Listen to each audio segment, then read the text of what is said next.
Welcome back to the Beyond Sunday podcast, where we take Sunday's message and take it to the rest of the week. We hope that you are doing well on this wonderful day. Around the table with us at the podcast studio today, right to my left, is Michael Sharon. Good morning, America. To my immediate right is Steve Buttram. Hey, I got nothing. After Good Morning America, you win. So. And at the end of the table, taking the place of our normal person at the end of the table, is the one and only Josh Hensley. I'm a little nervous.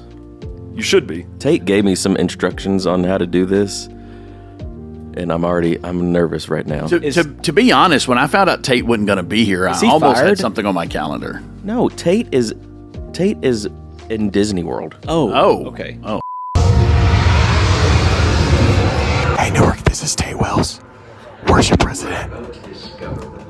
Sorry I couldn't be there this week. I'm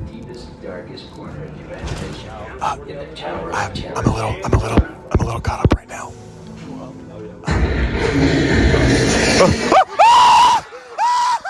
Yeah, he's not fired. Okay. Yeah, he didn't tell me he wasn't going to be here till today in the text, and I was like, I may not go, but So it's fine. Josh is going to do great. It's going to be great. he actually gave me a long list really? for how to do it, and all I could think of was he's probably standing in line somewhere at a roller coaster that's a 3-hour wait, and like he's got plenty of time. It was Tron. Yeah. And I appreciate it. Tate, thank you so much. So for, we all that typically you do. record on like around 2 o'clock. So I'm betting somewhere around 3 o'clock, you're going to get a text how to go. I'm gonna say we forgot. Yeah. The big red record button. But anyway, yeah, Paxton, thanks for welcoming me onto the podcast. Yeah. It's a rare occasion for you to be here, so we're glad that you could I finally don't get join to us. do this often. You did and get to sit at the head of the table this time. Yeah, that's it true. feels a little different. Yeah. But hey, Paxton, you did an amazing job on Sunday. Preach. You preached. Like there were moments where your voice was so passionate that I was just couldn't help but say like, "Come on," or "Amen." It's a tough subject. Something that we should be passionate about, and passionate about thinking about what that's going to look like, because we talked about judgment. Absolutely. So Absolutely. Judgment is one of those things that I feel like we all got to kind of look towards it, because it does say that we're going to be judged. That's right. Yeah. Nobody gets out. Nope. And just for kicks today, you guys ever heard of a roast? Oh. Yeah. I love a good roast. Especially like in the Potatoes. crock pot. No. Carrots. No. Like somebody's at a microphone Oh. looking at one person and we're roasting them. We just tell the truth. You talk about making fun of people. Well, we call it roasting because Okay, I like this. I feel like you're judging. Yeah, exactly. So we all have the tendency to judge. And I think that because we all have that tendency, I think we're pretty good at it. Yeah, I would say I'm really good at it, but I'm my own judge. I know, because we're our own worst judges. But I got a segment that I want to do today. I'm going to call it Judgment Seat Confessions. Oh, when Tate's not here, this place just goes crazy. Yeah. So the way that this is going to work today is I have a list of charges that have been handed down. Now, these are made up. Okay. But what they're going to be is I'm going to say one, and I want us to tell which pastor on our staff would be guilty. So we can confess for other people. You can confess. I probably will not choose Proxy myself. confessions. I like this. That's a great idea. I will not choose myself. I So know I'm gonna- 4 pastors in here that's probably safe. Just to reiterate, none of these convictions are real or have happened. There are a statute of limitations. Now, some of them may be pretty close, All right. Yeah. but are we ready? Let's do the bad ones first. Go ahead. They're in categories here. All right. So this is worship and church life. All right. The judge has come down, and the charge is known to have changed the sermon title last minute just to make the slide team panic. You know, I wasn't going to say that anybody in this room would do that, but I'm going Michael. I'll take it.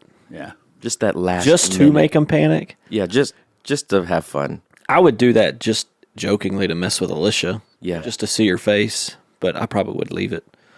Alicia's actually called me a couple times and been like, hey, your sermon title, it really doesn't match with your sermon. I think you should change it to this. And I'm like, go for it, man. I'll go for it. Alicia keeps track of all that stuff. She's Absolutely. the best, dude. Alicia has called me before and go, yeah, I don't think that's a good, that we'll put this one in the blank instead of that word. So I'm Yeah. like, how about I just send you what I'm going to say and you fill out the guide for me? So Alicia's got an English background, A little bit. and you would not believe, if we're going to talk about confessions, she comes to me like, do you think they really meant to spell it that way?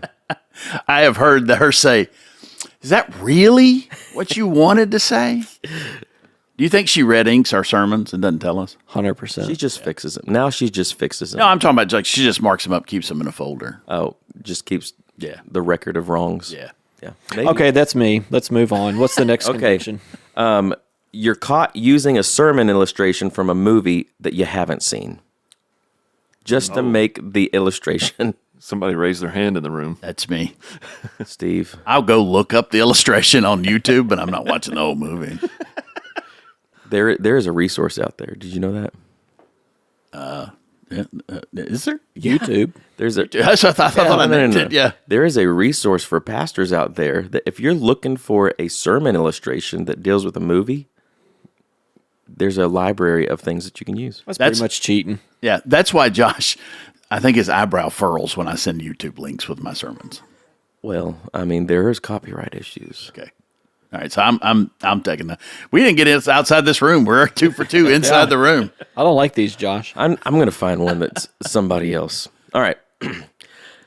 This person is accused of spiritualizing a completely normal conversation just to win the argument. We all going to say this together. Justin. Yep. He's good. He's good at arguing his point. Yeah. He loves to argue his point. Yeah. He's good at that. Yeah. You Go, guys- Justin. We love you. If he's good at it, does that mean he wins? That's what I heard. Yeah. Yeah. I He think always yeah, wins. I think he in does his mind. All right. So this person allegedly used "I'll pray about it" as a holy way to say no. That's every church member. Yeah. Yeah. Man, I'd almost go Kevin. Yeah, I was going to say Kevin. Yeah. You just wanted me to go first? Yeah, Okay. somebody go first. I used to work with this guy, and somebody would just point blank ask him about something. And he'd say, yeah, let me pray about that. No. The answer's no. I prayed about it. The answer's no. But I think one of the things I appreciate the most about Kevin won't even say, I'll pray about it. He'll just say, no. Yeah. Yeah. And it's not even like, no, this is why. It's like, no. Yeah, well, Craig Rochelle says that no is a complete sentence. Yeah. It really is. Take that, Alicia. Red mark that up. All right. This person has been accused and charged by caught judging someone's theology based on their bumper sticker. Ooh. I think it's Evan. Yeah. That's a good one. We're not even going to get a conversation about it. Yeah. I see the bumper sticker and I know what I need to know. Evan's got a good sticker on the back of his vehicle. He does. Yeah. It's a little outside of his demographic. Yeah. Well, I mean, the cool thing is it's his grandpa's vehicle. Yeah. It is. He just hasn't taken the sticker off. It was his grandpa. It was his grandpa's vehicle. Now it's Evan's. Well, he's still getting that senior parking. All right. Let's do 2 more. This person has been charged with calling it a God thing, quote unquote, when you just forgot to plan ahead. Can we include residents in these? Oh, yeah. Listen, the residents would have been all my answers. Yeah. Who you got, Paxton? Who would say it's a God thing? I'm not going to throw David under the bus. Yeah, let's not throw David, but Man, I don't know. I mean, our entire pastoral and staff team, we plan so much and so far in advance. It's hard to say. I mean, it's hard for me to pick somebody that goes, that's a God thing, and I forgot that. well, I mean, honestly, I feel like I am quick to give God credit because a lot of times, Amen. it's like Amen. Remember that question about theologizing something? Okay. a lot of times it's like because we're so planned out in the way that we do things, if something matches up, it's like, okay, that was not planned. Yeah. Like last week, Paxton, you messaged me. Yeah. We hadn't even talked about the sermon, and we had picked in Christ alone. And you messaged me and was like, dude, for real? Yeah. I didn't know anything about your sermon. Yeah, I was actually telling somebody, maybe Steve or Michael, before the service began. I was like, "Hey, they're going to preach my sermon in song before I preach it." It was while y'all were singing it. You said they're singing my sermon before I Yeah. even preach it. I said, "Ain't that thing?" I love when that works. Yeah. That's a God thing, okay? 100%. Yeah. All right, That's a Josh. God So that's you. That's you. We changed our answer. All right. Last one.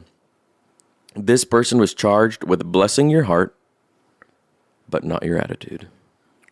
Can you give a translation on what you mean by that? Are we talking like a full on the Southern phrase, bless your heart Yeah. kind of deal? Oh. We still can't pick residents? Oh, do it. Because You're halfway there. Yeah. Hannah will bless your heart in a minute. Yeah. That's his daughter, by the way. Yeah. BT dubs. Yeah. So, yeah, she will bless your heart in a minute. Yeah. Well, I imagine. She's also the same one that when it works out, she'll go, won't he do it? Yeah. Even though she forgot something. Yeah. So she could be guilty of all these? Is that what you're saying? A large portion, for sure. Yeah. That's actually where I got She the will list. certainly judge your bumper sticker part. That one, that's probably one. But I didn't know we'd put her in the pile to pick. So Actually, that's where I got the whole list. Yeah. I just started making a list of what Hannah's just done watching wrong. Hannah's behavior. I love that. I feel like we're judging Hannah. But anyway, Paxton, we did talk about judgment on Sunday, and like I said already, you did a fantastic job communicating the gospel. And I appreciate your approach to that, and I appreciate how you passionately did that. But talk us through your sermon a little bit for those that may have forgotten or not even listened yet and may want to listen in the Yeah, future. quick recap on what we talked about. So after I die, then what? What happens then? And so Hebrews 9:27 says it's appointed or it's destined for man to die once, and after that comes judgment. So there is something after death, and that something is judgment. And so we talked about how judgment is coming for everyone, whether we want to admit it or acknowledge it.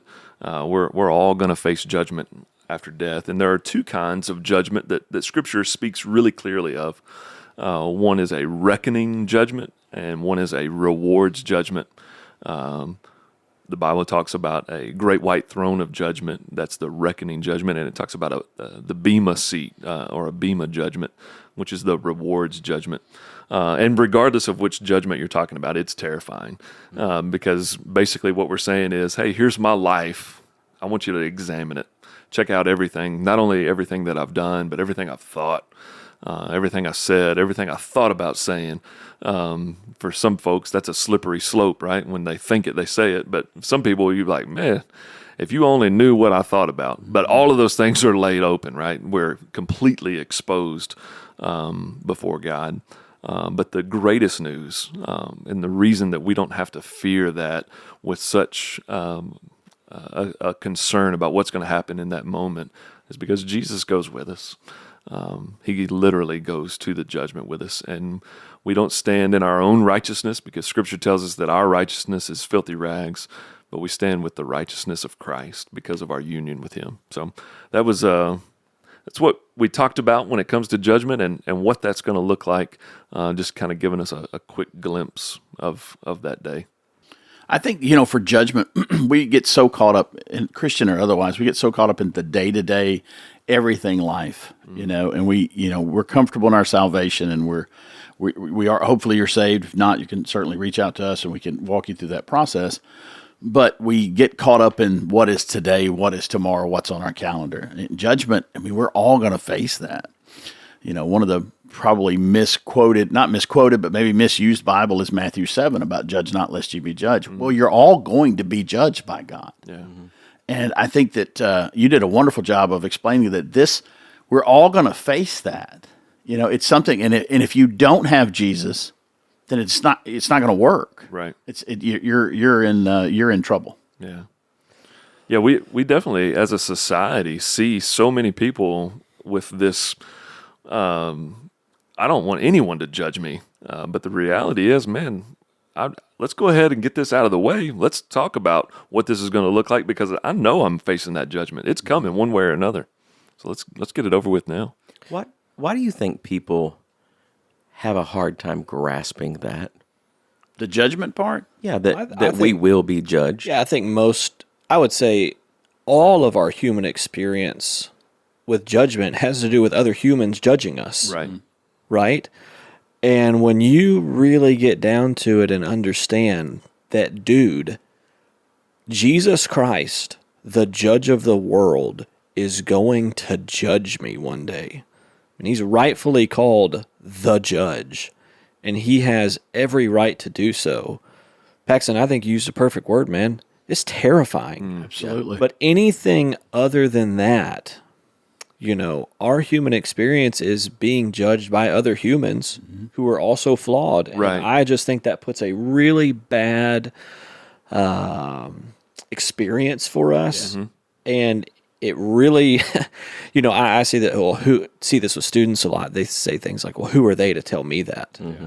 Well, bud, yeah. sis, it doesn't matter who they are, but it does matter who he is. Yeah. And that's what the word says. So Just think about the word judge. Like if it is a person or a verb or whatever it is, if you're told you have to appear before a judge, Andrew Self, yeah, it's scary. And how much more scary is it to realize that God's going to judge you? And to your point, Michael, about being judged by humans, we judge ourselves, and I don't know that we judge ourselves as we try to justify ourselves and justify our actions. I think it's both and. Yeah. I heard a old preacher say one time, not only would Jesus judge you for what you did say, he's going to judge you for what you did not say. Yeah. And that, honestly, the did not say scares me more than what I did say. Yeah. The acts of commission and omission, right? Absolutely. The things that we do Absolutely. and didn't do. I also think that, you know, Michael, you touched on it, but I think it's this comparison that makes judgment so hard, is because we think, well, I'm better than so-and-so, so why am I getting judged so harshly? There are a lot of people who are worse than me. I'm not as bad, or I know that they've done wrong as well. And so we play that game. But the fact of the matter is, we're talking about a judge who is completely righteous, who has never done anything wrong.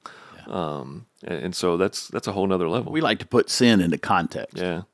You know, I didn't do that. Or at least I'm not that bad. I'm not that bad, or at least I'm not that person. But sin has no context. Sin is sin. Yeah.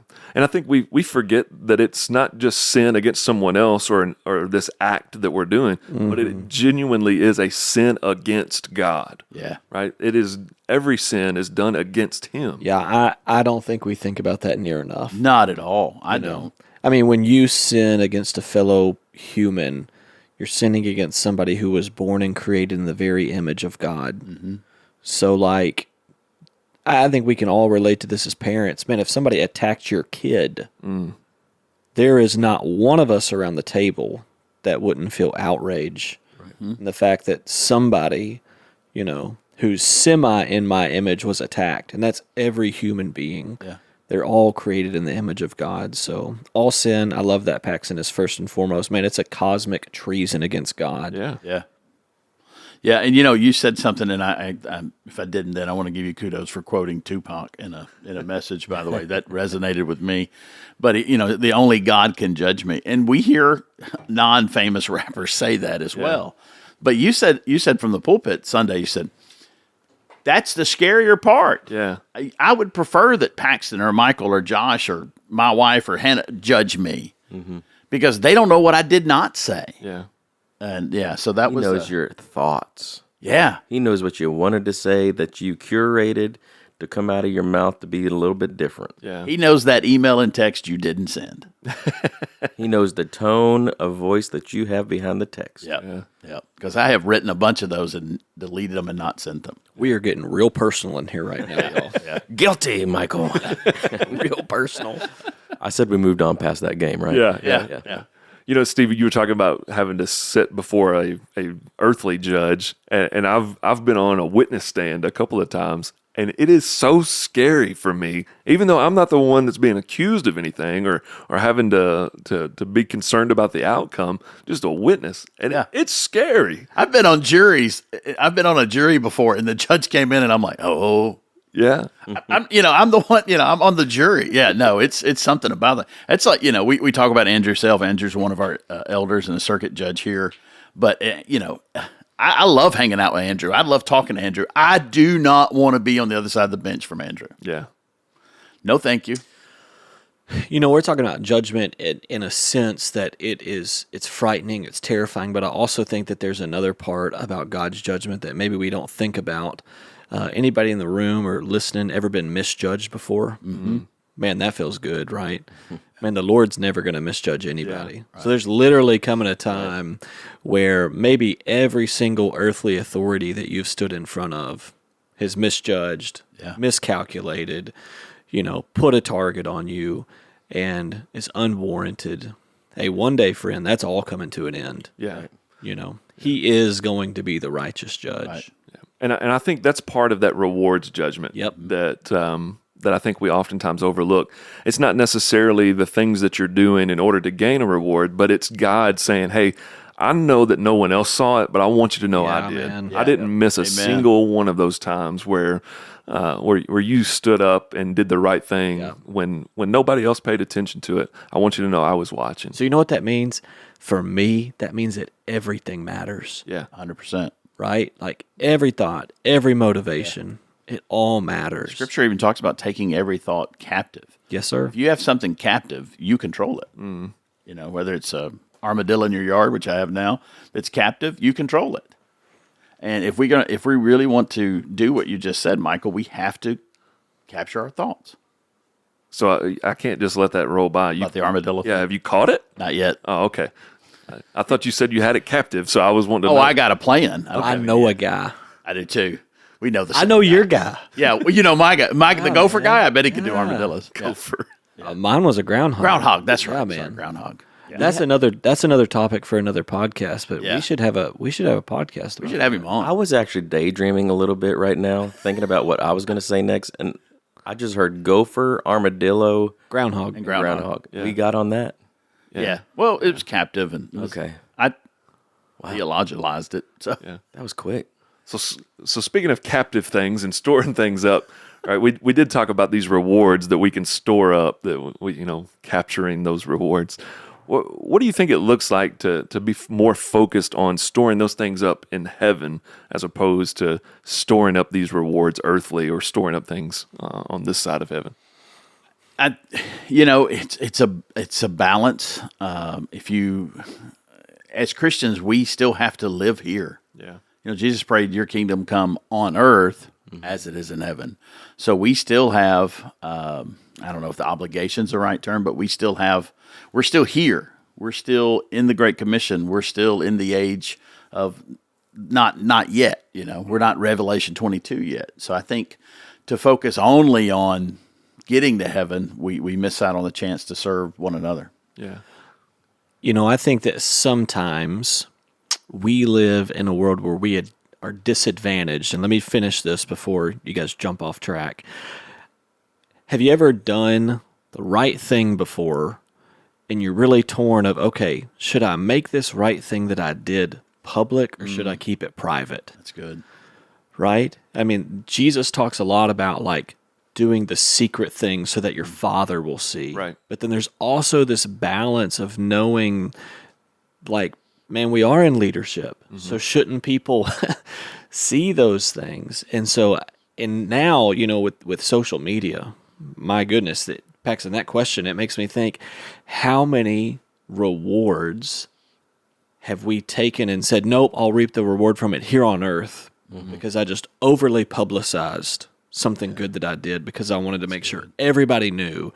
I'll exchange it. I'll exchange it for the recognition. Instead of holding on to the promise of my Father sees the secret thing. So that to me is a question of, as a leader, as a pastor, where is the line on that? Yeah. You think it's motive? I think motive's about 93% of it. Yeah, for me, agree. right? I agree. I mean, I've done right things for the wrong reason. I mean, I joined a church when I was a teenager because there was a girl there I wanted to date. Hey, the Lord saw it. He used it, brother. Yeah. Well, he did. I mean, he really did. Seriously. I mean, I still grew closer to the Lord. That didn't work out, by the way. We never dated. That's okay. Bring him to youth group. She's a little old now, but yeah. Well, not her. I'm just talking about the audience. Bring him to youth group, y'all. Yeah. Bring him. Bring him to youth group. Yeah. Well, I think where I get to on this, because you try to think in terms of balance, I want to do more good things than I want to do bad things. I think that can be all of our desires, right? We can say that at our heart's desire, that's where we want to be. I think that should be all of our desires, right? Right, but I want to go further than that. I don't want it to be a choice. Am I going to do right or wrong? I want the habit that I create in my life to be a response that Jesus would give, or to be a response that looks more like God rather than a response like, am I choosing right or wrong? Like, I don't even have to have that competition in my mind. Which way am I going to go with this? It just becomes automatic because your intentionality is so great toward good, toward God's will, that it does become automatic. That's good. Because I can also think like that God's probably not going to be pleased if the only reason I'm doing these things is so that I can have a reward in heaven. Right. Yeah. Yeah. Yeah, I think that kind of flies in the face of what Christ's example was. I heard someone say a long time ago in describing someone, they said they're so heavenly minded that they're no earthly good. Oh, that's good. And I was like, I don't know that person exists. Because I think if we are focused on the right things in light of eternity, it makes us the most effective on this side of eternity. And so, like, I think we have to be careful of trying to have balance. Like, let's just go all in and say, Lord, however you want me to live, that's how I want to live. Yeah. Yeah. As terrifying as judgment is, Jesus goes with us. Yeah. Just like in sermon, it changes my perspective on judgment. Is it still scary? Yes, but I have, to quote an old gospel hymn, the blessed assurance that Jesus' blood covers me, and that I will be judged, but Jesus' righteousness is my covering. Yeah. Well, I don't think we're getting out of this podcast without addressing the elephant in the room. And Paxton, I want to know, where's that suit coat at you wore on Sunday? Currently, it's still in my truck. That's what I'm talking about, man. Just for the record, when he put that suit coat on, I thought, that's a 56 long. That's a 56 long. I think Steve was a tailor because No, Steve's a big boy. He knows what size his will or will not fit. I was looking for a 60. Yeah. A size 60 jacket, and my mom found the 56. And so, yeah, Steve goes, that's about a 56, isn't it? I was like, dude, you nailed it. Like, that's perfect. When you put it on, I had this thought of, I bet he's going to do this. And then Christian Michael went, no, quit thinking that. But I was ready for you to turn around and do the Chris Farley with it. That would have been fantastic. Back out of it, in front of everybody. But Well, I was actually sitting there going like, I wonder whose jacket he borrowed. Yeah. I was so pleased that you got it from Goodwill. Yeah. Because I was afraid you got it from my closet. It's like, oh man. no, man, that was a great illustration just looking at, It really was. That's not your righteousness, and you'd be right. Yeah. I love Hey, that. and that's, let me give credit where credit's due. I actually got it from a children's book. R.C. Sproul wrote children's books. I did not know that. They're fantastic. And that illustration came to me as I was reading a book called The Priest Who Wore Dirty Clothes. Fantastic children's book. I'll recommend it. We're going to put that link in the bottom of the podcast today. Yeah. Speaking of some children and children's activities, we got something coming up that children are involved in. That's this week. That's, Sunday the 13th. Sunday. One of the biggest, I won't say it's the biggest, but I think it has historically been the biggest. One of the biggest outreach events that we do at Newark Fellowship. Yeah. It's the extravaganza. And it is amazing. It's extravagant. And I'd say it's even excellent. Paxton, could you please, last week we got a little taste of the way that you can announce special things. Can you please say extravaganza? Extravaganza! Sunday. Come on down to the extravaganza. Thank you. Good night, podcast. But anyway, extravaganza, it's coming up on Sunday. It's from 4 to 6, right there on the campus of Newark Fellowship. 50-50. 50-50 Canton Pike. Hey, if you're listening to this, though, you are the people we need to volunteer.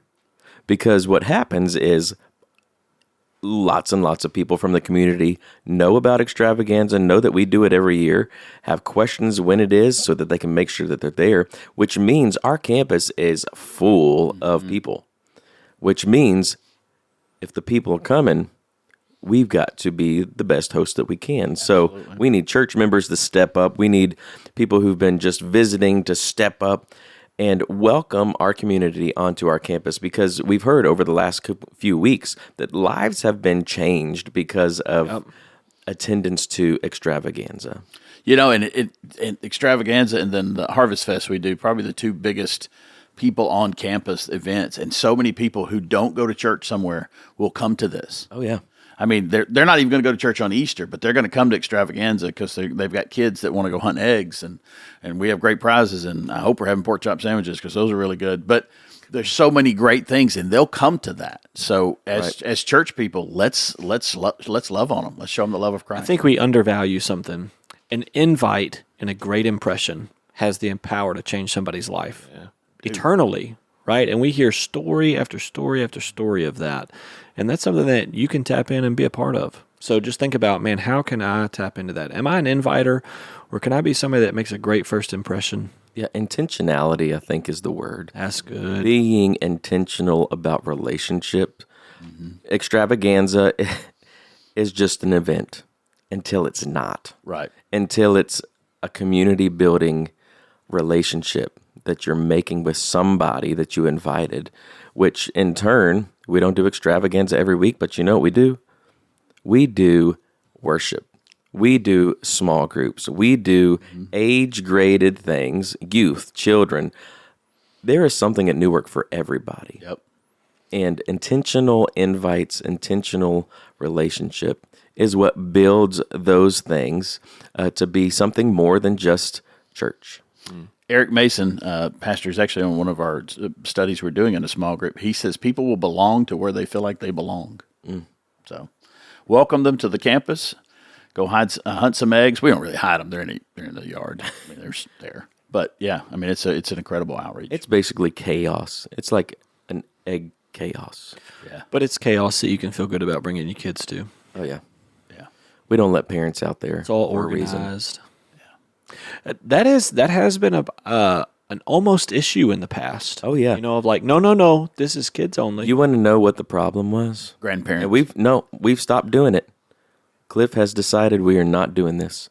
Golden eggs. Oh, that's a good idea. Yeah, man. We don't do golden eggs anymore because, I mean, there were football moves used, juking out Stop there. looking at me, Josh. I didn't find the egg. Like parents tackling kids, like Oh. strategizing, like you're immediately going to run for the golden egg. It's out there. And I mean, Adversity builds character. we had to get rid of the golden eggs. Yeah, sometimes it gives concussions. But yeah, Extravaganza coming up this Sunday, April 13th at 4:00.